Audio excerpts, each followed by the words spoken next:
इरफान साहब, ये जो कुछ इस वक्त मुल्क में हो रहा है, जलसों की खुलकर इजाजत नहीं दी जा रही है, मार धाड़ हो रही है सर, घरों पर छापे मारे जा रहे हैं, ये सब दुरुस्त हो रहा है सर? और क्या ये सब मुस्लिम लीग नून की हुकूमत कर रही है?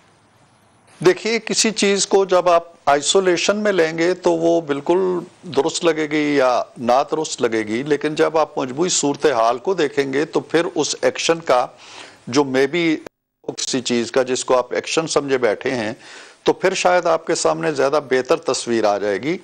ये पकड़ या धकड़ जिसको आप कह रहे हैं, इसके पीछे भी कुछ है ना।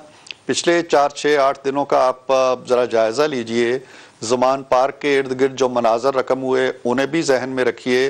जो मेरे पड़ोस में G11 में अदालत के बाहर जो मनाजर रकम हुए, जिस तरह गाड़ियों को जलाया गया, जिस तरह उन्हें धक्के दे के नहर में फेंका गया, जिस तरह पुलिस को पीटा गया, ये एक एक्शन था। अब अगर रिएक्शन के तौर पर पकड़ दकड़ हो रही है या ऐसे अनासर को पकड़ा जा रहा है, गिरफ्त में लाया जा रहा है, तो क्या मुल्क के अंदर कोई कानून है? अगर है तो फिर उसके तहत कार्रवाई हो रही है। अगर कोई ज़ाब्ता फौजदारी है तो उसके तहत कार्रवाई हो रही है। जब आप उन चीज़ों को भुला के या पस मंजर में धकेल के या फरामोश करके आज के एक्शन को देखेंगे तो हर कोई कहेगा जी ये पकड़ दकड़ बहुत बुरी चीज है, ये तो देखें छापे पड़ रहे हैं। ये तो क्यों पड़ रहे हैं भाई? कोई वजह होगी ना। आनंद फानंद हुकूमत को कोई ऐसा तो नहीं है कि किसी ने इंजेक्शन लगा दिया है और वो नींद से बेदार होके इसको पकड़ उसको जेल में डाल। ये सारी चीजें एक उस माहौल का नतीजा है जो पैदा कर दिया गया है। बोरानी कैफियत पैदा कर दी गई है, अफरा तफरी की कैफियत पैदा कर दी गई है। यहाँ क्या पहले लोग नहीं पकड़े जाते रहे हैं? देखें किरण, मेरी बात थोड़ी सी तवज्जो से आप सुन लें। पहले भी लोग पकड़े जाते रहे हैं। यही जिस अदालत का मैं जिक्र कर रहा हूं, मैं खुद वहां जाता रहा हूं, नवाज शरीफ आते थे।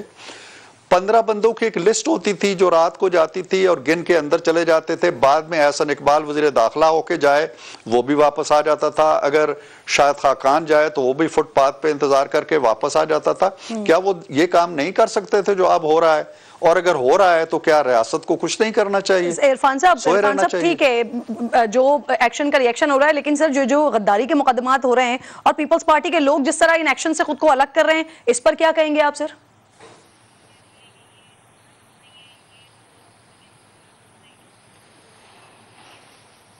मेरा ख्याल है कि जब तक कोई भी पार्टी हुकूमत का हिस्सा है और वजारत में बैठी हुई है और वजारत की सारी जो मराहत हैं वो ले रही है और काबीना में बैठती है, तो फिर किसी एक जमात पे उंगली उठाना मुनासिब नहीं है। फिर कोई भी वजीर आजम हो या कोई भी हुकूमत का नाम कोई भी आप दे लें, ये PMLN की हुकूमत नहीं है, ये PDM की हुकूमत है। PMLN इस पोजीशन में ही नहीं है कि हुकूमत बना सके।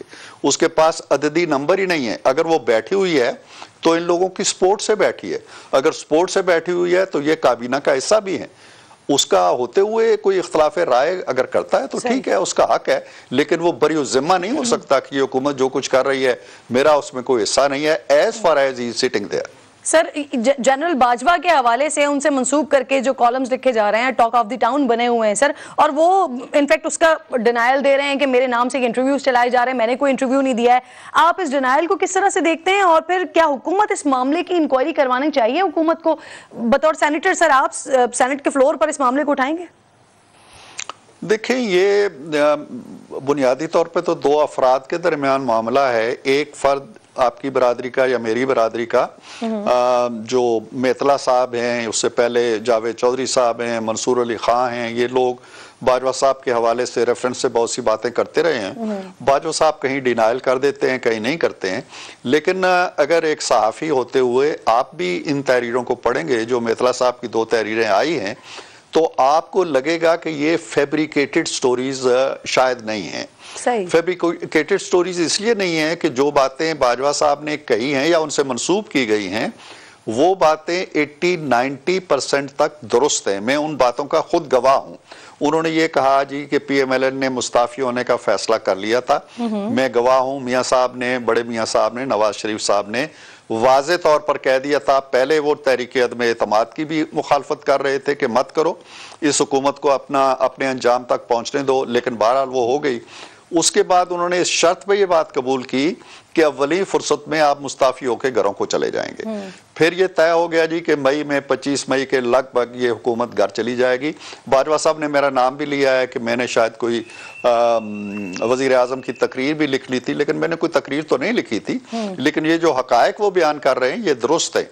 अगर खान साहब 25 की यलगार ना करते या 22 तारीख को ये ऐलान ना करते कि जी मैं जा रहा हूं इस्लामाबाद और वहां से इलेक्शन की डेट लेके आऊंगा, वो डेट उन्हें पहले ही दी जा चुकी थी। वो सिर्फ अपनी धौंस के लिए और अपने एक तअस्सुर जमाने के लिए और अवाम के अंदर अपना एक रोबो जलाल कायम करने के लिए आना चाहते थे। दैट वाज द मोमेंट कि जब बड़े मियाँ साहब ने कहा कि नो वे, अब अगर वो आके आपसे तारीख लेना चाहता है और अपनी धमकी और धौंस को अवाम के अंदर साबित करना चाहता है तो फिर मत जाएं घरों को और अपना जो टेन्योर है वो पूरा करें और सितंबर अक्टूबर जब भी इलेक्शन आते हैं उस वक्त इलेक्शन कराएं। अगर खान साहब उस वक्त ये पेशकश कबूल कर लेते, उन्हें बताया जा चुका था, बाजवा साहब ने बिल्कुल दुरुस्त कहा है, उन्हें पैगाम दिया जा चुका था कि 3 माह बाद इलेक्शन हो जाएंगे क्योंकि ये हुकूमत अपने घर जा रही है। ये पैगाम उन्हें दिया जा चुका था। उसके बावजूद उन्होंने यलगार की जब, तो फिर फैसला हुआ कि हम यलगार के आगे सरेंडर नहीं करेंगे, खान साहब अपना जोर आजमा लें। अब खान साहब जिस चीज के लिए तड़प रहे हैं और कोशिश कर रहे हैं और धरने दे रहे हैं और जुलूस निकाल रहे हैं और मार दाट कर रहे हैं और गाड़ियां जला रहे हैं और पुलिस को मार पीट रहे हैं, ये चीज उन्हें बहुत पहले दे दी गई थी। अब वो उसके लिए तड़प रहे हैं, उन्हें थोड़ा इंतजार शायद करना पड़ेगा। सर, इसी इंटरव्यू में ये भी कहा गया है कि हमजा शहबाज को वजीर आला बनाने पर शहबाज शरीफ साहब पर नाराज हुए थे, झाड़ वगैरह पिलाई थी, ऐसी कोई तलखी हुई थी? वो बाजवा साहब ने से जो मंसूब की गई है बात, बाजवा साहब तो तरदीद कर चुके हैं तो हमें उनकी तरदीद को कबूल कर लेना चाहिए। लेकिन जो बात मंसूब उनसे की गई है जिसका हवाला आप दे रहे हैं वो कोई मुनासिब लबो लहजा नहीं है जो उन्होंने इस्तेमाल किया कि मैंने वजीर आजम की क्लास ली। और ये क्लास लेने का जो 75 साल से सिलसिला है ना, वही हमें इस अंजाम से दो चार कर रहा है जहां आज हम खड़े हैं। वरना हमारे पास पड़ोस के मुल्क कहां चले गए हैं। हम इन क्लास लेने की वजह से हम 1-1, 2-2 अरब के लिए भीख मांग रहे हैं और हमारा पड़ोसी जो हमारे साथ आजाद हुआ था वो 600 अरब डॉलर पे बैठा हुआ है। वहां कोई क्लास लेने वाले नहीं थे, हमारी क्लास लेने वालों ने हमें इस हाल तक पहुंचा दिया। ये लबुलैजा नहीं इस्तेमाल करना। गुज़िश्ता अक्टूबर के हवाले से आपने कॉलम में लिखा है कि आप जब लंदन गए तो एक बार फिर 8 माह की एक्सटेंशन की हवाएं एवन फील्ड से टकरा रही थी, तो उस वक्त ये कोशिशें कर कौन रहा था सर? क्योंकि बाजवा साहब तो ऑलरेडी रिटायरमेंट का ऐलान कर चुके थे। ये बात तो खैर पुरानी हो चुकी है, लेकिन मैंने जो कुछ कहा था बिल्कुल मैं उस पर कायम हूँ। बाजवा साहब एक बार फिर कोशिश कर रहे थे कि उन्हें एक्सटेंशन मिल जाए। एक दफ़ा वो एक्सटेंशन ले चुके थे, खान साहब थे। और मैं एक बात यहाँ ये भी कह दूंगा, बराह रास्त आपने नहीं पूछी मुझसे, कि उस एक्सटेंशन के हवाले से भी नवाज शरीफ साहब की सोच जो थी वो बिल्कुल मुख्तलिफ थी और जमात के साथ उनका अच्छा खासा तनाव हुआ था। उन्होंने कहा था मत करो ये काम, ये एक्सटेंशन हमारी रिवायत नहीं है।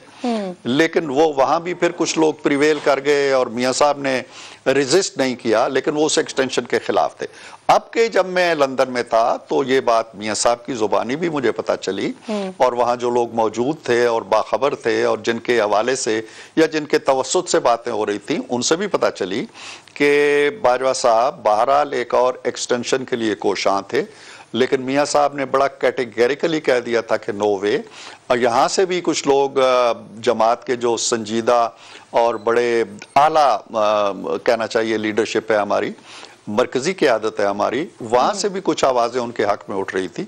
लेकिन मियाँ साहब ने अकेले कह दिया था कि नो वे, ये हम नहीं, मैं बिल्कुल नहीं होने दूंगा। और ये वो मकाम था कि जहां उन्होंने कहा कि मैं किसी की कोई बात नहीं सुनूंगा, एक नई तकर्री होगी और मेरिट के ऊपर।